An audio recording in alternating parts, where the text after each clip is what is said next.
ओम शांति। 30 जून 2023 बाप दादा के मधुर महावाक्य हैं। मीठे बच्चे, इस पुरानी दुनिया पुराने मंडवे से अब दिल हटा लो। तुम्हें बाप के पास वापस जाना है, इसलिए घर को याद करो। प्रश्न: अपनी अवस्था अच्छी बनाने के लिए किस बात का बहुत बहुत ध्यान रखना चाहिए? उत्तर: भोजन का। सेंसिबल बच्चे अपने हाथ से योग में रहकर भोजन बनाएंगे और खाएंगे। अगर कोई बाबा को याद कर प्रेम से बैठ भोजन बनाए और खाए तो अवस्था बहुत अच्छी हो सकती है। बाबा की याद में भोजन बनाएंगे तो बाबा भी वासना लेंगे। सर्विसेबल बच्चों को बहुत फुर्त बनना चाहिए। हर प्रकार की सेवा अपने हाथ से करनी है। गीत: मुझको सहारा देने वाले। ओम शांति। बच्चों प्रति बाप बैठ समझाते हैं। बच्चे जानते हैं हम आत्माएं परमपिता परमात्मा बाप से सुन रही हैं। आगे सत्संगों में तुम ऐसे नहीं समझते थे कि हम आत्माएं परमपिता परमात्मा से सुन रही हैं। यहाँ बच्चे बाप के और बाप बच्चों के सम्मुख हैं। बाप निराकार है और आत्मा भी निराकार है ना। कितने ढेर के ढेर बच्चे हैं, यह बाप बिगर और कोई कह न सके।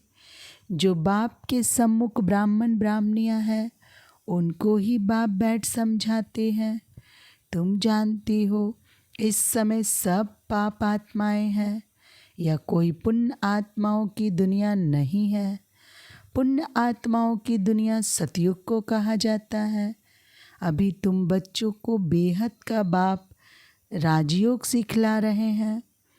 अब बाप कहते हैं इस पुरानी दुनिया में देह सहित जो कुछ है उनको भूलना है, उनसे वैराग्य आना चाहिए। यह है बेहद का वैराग्य। तुमको कोई जंगल में नहीं जाना है, रहना गृहस्थ व्यवहार में ही है, परंतु इस पुरानी दुनिया से दिल नहीं लगानी है। यह कलयुग का मांडवा है। इस मांडवे में जब सतयुग था तो देवी देवताओं का राज्य था, उन्हों का पाठ बजता था। अब यह मांडवा पुराना हो गया है। पुण्य आत्माओं की दुनिया सतयुग को कहा जाता है। अभी तुम इन आँखों से जो कुछ देखते हो वह पुरानी चीज ही है। यह 84 जन्म पूरे करने हैं तो इस पुरानी दुनिया से दिल नहीं लगानी है, दिल लगानी है नई दुनिया से। अब तो यह पुराना शरीर छोड़कर हमको वापस जाना है। खुशी रहनी चाहिए। बाबा हमको फिर से वापस ले जाने आए हैं। फिर से हमको स्वर्ग में जाकर पाठ बजाना है। गोया गृहस्थ व्यवहार में रहते ममत्व मिटा देना चाहिए। पुरानी दुनिया को कब्रिस्तान बनना ही है। नाटक के एक्टर्स पार्ट पूरा करते हैं तो फिर घर याद पड़ता है। तुम भी जानते हो ब्राह्मणों ने 84 जन्मों का पाठ बजाया। 84 का चक्र ही कहा जाता है। वर्णों को याद करना पड़ता है। शिव बाबा बैठ फूलों को देखते हैं, इनकी आत्मा भी देखती है और फिर बाबा को भी याद करती है। बाबा ने हमको यह ज्ञान सुनाया। वही बाप टीचर सतगुरु है। कोई शास्त्र तो हाथ में नहीं है। बच्चियाँ भी कहेगी शिव बाबा ने सृष्टि चक्र की नॉलेज दी है, वह आपको सुनाते हैं तो सतगुरु ही याद पड़ेगा। आत्माओं के रूप से बाबा भी याद आता है। सारी वर्ल्ड की हिस्ट्री ज्योग्राफी भी याद पड़ती है। यह भी जानती हो वहाँ हम आत्माएं नंगी रहती है। बाप तो सदैव शरीरी है। अभी हमको इस शरीर द्वारा कल पहले मुआफिक शिक्षा दे रहे हैं। बरोबर हम आत्मा हैं। पुण्य आत्मा पाप आत्मा कहा जाता है। पाप व पुण्य परमात्मा नहीं कहा जाता है। सन्यासियों को भी महान आत्मा कहेंगे। अगर परमात्मा सर्वव्यापी है हो तो महान परमात्मा कहा जाए। ऐसे तो हो नहीं सकता कि परमात्मा बैठ यज्ञ तप आदि करे। भक्त भगवान को ढूंढते हैं। यह भी ड्रामा के अंदर भक्ति मार्ग की नींद है।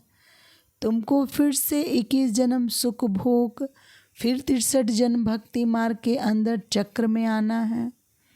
तुम जानते हो हमारा पाठ सबसे न्यारा है। हर एक अविनाशी आत्मा को अविनाशी पाठ मिला हुआ है। शरीर तो खत्म हो जाता है। आत्मा कहती हमने 84 जन्म का पाठ बजाया। अभी हमको पाठ पूरा करके वस्त्र छोड़ना है। इनमें ममत्व नहीं रखना है। आत्मा ही सब कुछ करती है।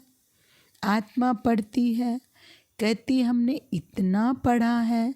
इन ऑर्गन्स द्वारा आत्मा इनसे निकल जाती है तो शरीर को मुर्दा कहा जाता है। आत्मा कहती मैं अमर हूँ, तुम्हारी बुद्धि में अभी रहता है। बरोबर इस बेहद के ड्रामा में हमारा 84 जन्म का पाठ है। अनेक एक्टर्स भिन्न भिन्न धर्म के हैं। भारत की बड़ी भारी महिमा है। क्रिश्चियन लोगों को भी भारत के लिए रिगार्ड है। समझते हैं भारत ही प्राचीन है। उस समय क्रिश्चियन नहीं थे। भारत वह सिर्फ कहने मात्र कह देते हैं कि भारत प्राचीन था, जानते नहीं हैं। वहाँ तो देवी देवताओं का राज्य था जिनको भगवती भगवान कहते हैं। गॉड कृष्णा नहीं, लॉर्ड कृष्णा कहते हैं।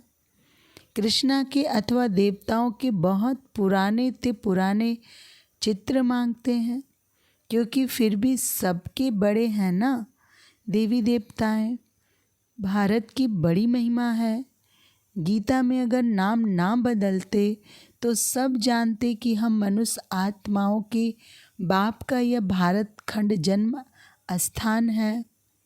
शिव के मंदिर तो जहाँ तहाँ है। पतित पावन बाप पतित दुनिया में ही आकर सबको पावन बनाते हैं, तो उच्च हुआ ना। महिमा भी होती है शिवाय नमः। तुम मात पिता हम बालक तेरे, तुम ज्ञान के सागर हो। तुम्हारी गतमत न्यारी है, तुम्हारी महिमा अपरम अपार है। परंतु फिर उनको भूल जाते हैं, इसलिए भारत की महिमा उड़ गई है। अब बच्चे बाहर विलायत में जाएंगे तो उन्हों को समझाना है सब आत्माओं का बाप व निराकार है। तुम गॉड फादर को पुकारते हो, परंतु वह कब आते हैं यह पता नहीं है। वह यूरोपवासी यादव भी जानते हैं। हमने यह जो मुसल बनवाए हैं इनसे जरूर हम अपने कुल का विनाश करेंगे। महाभारत लड़ाई मशहूर है। सामने मौत खड़ा है।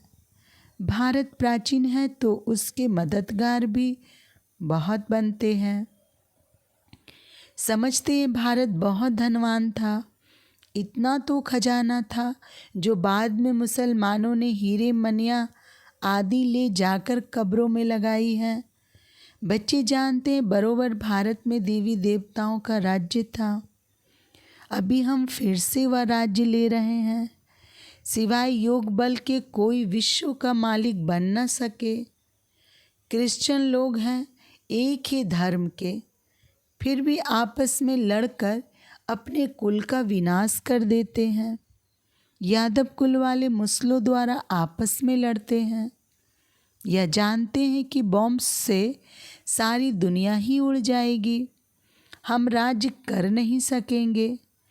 तुम जानते हो 2 बंदर लड़ेंगे, मक्खन बीच में हमको मिल जाएगा।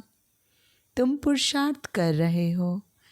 अब तुम बच्चों को इस पुरानी दुनिया से वैराग आना चाहिए, क्योंकि जानते हैं यह सब खत्म होने वाला है। याद एक बाप को करना है। कब्रिस्तान को क्या याद करना है? कब्रिस्तान खत्म हो फिर पारिस्तान बनना है। नहीं तो सतयुग में इसे ही भारत में हीरे जवाहरात की खानियाँ थी। अब तो सब खत्म हो गई है। बच्चों ने साक्षात्कार किया है कैसे विमानों में सोना आदि ले आते हैं। वह सृष्टि ही नई बन जाएगी। वहाँ कितने अच्छे अच्छे फल फूल होते हैं। हर चीज़ वहाँ अच्छी होती है। गंध करने व दुख देने वाली कोई चीज़ होती ही नहीं, इसलिए उनको स्वर्ग कहा जाता है। तो अब एक ही साजन सब सजनियों को ले जाने आए हैं। शरीर तो सबके यहाँ खल्लास हो जाएंगे। यह होलिका आदि सब यहाँ के उत्सव हैं, परंतु उनके महत्व का यथार्थ किसको पता नहीं है। रक्षाबंधन का भी उत्सव है, रावण को जलाने का भी उत्सव है। बाबा ने समझाया सारी सृष्टि इस समय रावण का घर है। सब शोक वाटिका में है, कितने दुखी हैं, तो सबसे ममत्व मिटा देना चाहिए। अभी हम वापस घर जा रहे हैं, घर को ही याद करना है। सतयुग में जब शरीर बुढ़ा होगा तब समझेंगे अब यह पुराना शरीर छोड़ नया लेते हैं। अभी तुम समझते हो हमको वापस जाना है, इसलिए देह अभिमान छोड़ना है। दुनिया इन बातों को नहीं जानती है। कह देते आत्मा सो परमात्मा, परमात्मा सो आत्मा। बाप समझाते यह झूठ है। अगर भक्त ही भगवान है तो फिर भगवान को क्यों याद करते हो? पतित पावन तो एक निराकार बाप गाया हुआ है। कहते हैं मुझे पतित दुनिया में ही आना पड़ता है, फिर इनको और तुम सब बच्चों को पावन बनाता हूँ, सारी दुनिया को पावन बनाकर वापस ले जाता हूँ। वहाँ परम धाम में सब आत्माएं पवित्र ही रहती है। फिर यहाँ सतो रजो तमो में पास कर अंत में पतित बन पड़ी है। यह है सबका अंतिम जन्म। लक्ष्मी नारायण भी अब अंतिम जन्म में है। पतित पावन एक ही बाप है। इस सृष्टि चक्र को समझाना बहुत सहज है। माताएं भी इस गोले पर अच्छी रीति समझा सकती है। इसमें से बुद्धि की समझ चाहिए। चित्र पर समझाना बहुत सहज है। बाप बिगर यह नॉलेज कोई समझा नहीं सकता, और कोई पास यह चित्र है नहीं। इन चित्रों का बहुत बहुत मान होगा। बाबा कहते जो पढ़े लिखे हैं उन्हों को यह झाड़ त्रिमूर्ति का चित्र भेजो, विलायत में भी भेज दो। इनसे फर्स्ट क्लास सर्विस हो सकती है। रूबरू जाकर समझा सकते हो। यह भी नॉलेज है ना। कॉलेजों में यह होनी चाहिए तो उन्हों को बेहद के हिस्ट्री ज्योग्राफी की नॉलेज मिले। जो ब्राह्मण कुल के होंगे उन्हों को तीर लग जाएगा। भिन्न भिन्न प्रकार के डायरेक्शन बाबा देते रहते हैं। बच्चों को कभी जोश आता है, फिर ठंडे सोडा वाटर हो जाते हैं। बड़ी बड़ी यूनिवर्सिटीज़ भी में यह चित्र दो। चित्र जाएंगे तब तो किसको तीर लगेगा ना। विलायत के बड़े बड़े आदमियों को फ्री दो। बेहद का बाप कहते तुम फ्री दे सकते हो, परंतु ऐसे नहीं। ट्राम व बस में जो मिले उनको देते रहो। लायक भी देखना है। इनमें बड़ी अच्छी नॉलेज है। बड़े बड़े दुकानों पर भी दे सकते हो। मेहनत करनी चाहिए ना। सर्विसेबल बच्चे सर्विस कर सकते हैं।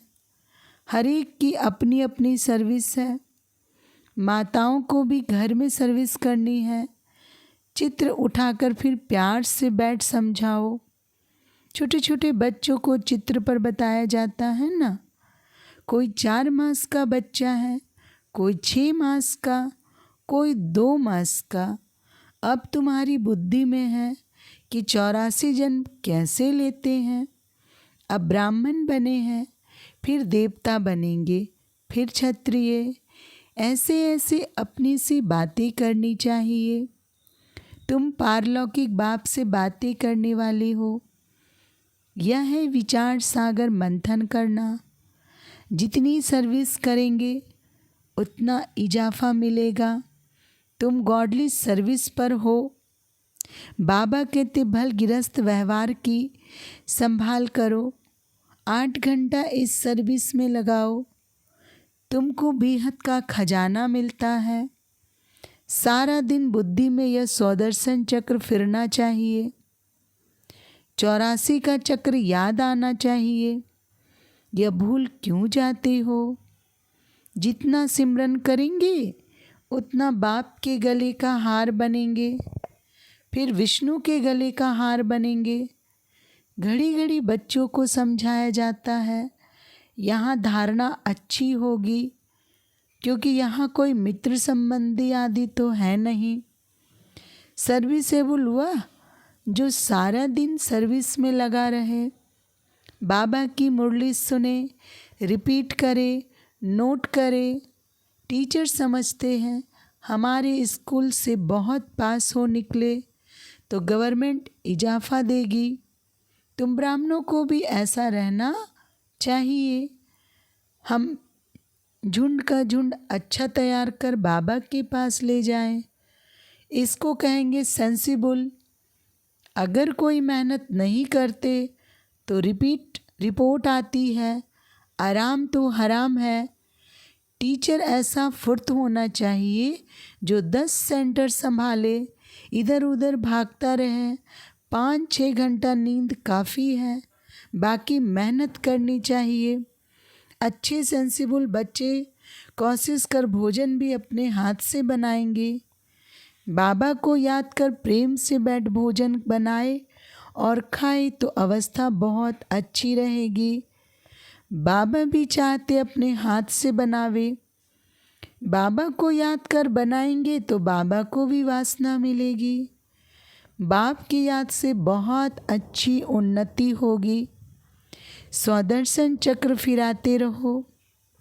अच्छा, मीठे मीठे सिखिलदे बच्चों प्रति माता पिता बाप दादा का याद प्यार और गुड मॉर्निंग। गुड मॉर्निंग बाप दादा। रूहानी बाप की रूहानी बच्चों को नमस्ते। हम रूहानी बच्चों की रूहानी बाप दादा को नमस्ते नमस्ते नमस्ते। धारणा के लिए मुख्य सार। पहली पॉइंट, अपने आप से व पारलौकिक बाप से बातें कर विचार सागर मंथन में बुद्धि को बिजी रखना है। स्वदर्शन चक्रधारी बनना है। अभी हम वापस घर जा रहे हैं। यह शौक वाटिका है, इससे ममत्व मिटा देना है। नई दुनिया से अपनी दिल लगानी है। सुनते हैं आज का वरदान। दिलाराम बाप की याद द्वारा तीनों कालों को अच्छा बनाने वाले इच्छा मुक्त भव। स्पष्टीकरण, जिन बच्चों के दिल में एक दिलाराम बाप की याद है वह सदा वाह वाह के गीत गाते रहते हैं। उसके मन से स्वप्न में भी हाय शब्द नहीं निकल सकता, क्योंकि जो हुआ वह भी वाह, जो हो रहा है वह भी वाह, और जो होना है वह भी वाह। तीनों ही काल वाह वाह है, अर्थात अच्छे ते अच्छा है। जहाँ जब अच्छा है वहाँ कोई इच्छा उत्पन्न नहीं हो सकती, क्योंकि अच्छा तब कहेंगे जब सब प्राप्तियाँ हैं। प्राप्ति संपन्न बनना ही इच्छा मुक्त बनना है। आज का स्लोगन है, संस्कारों को ऐसा शीतल बना लो जो जोश व रोब के संस्कार इमर्ज ही ना हो। ओम शांति।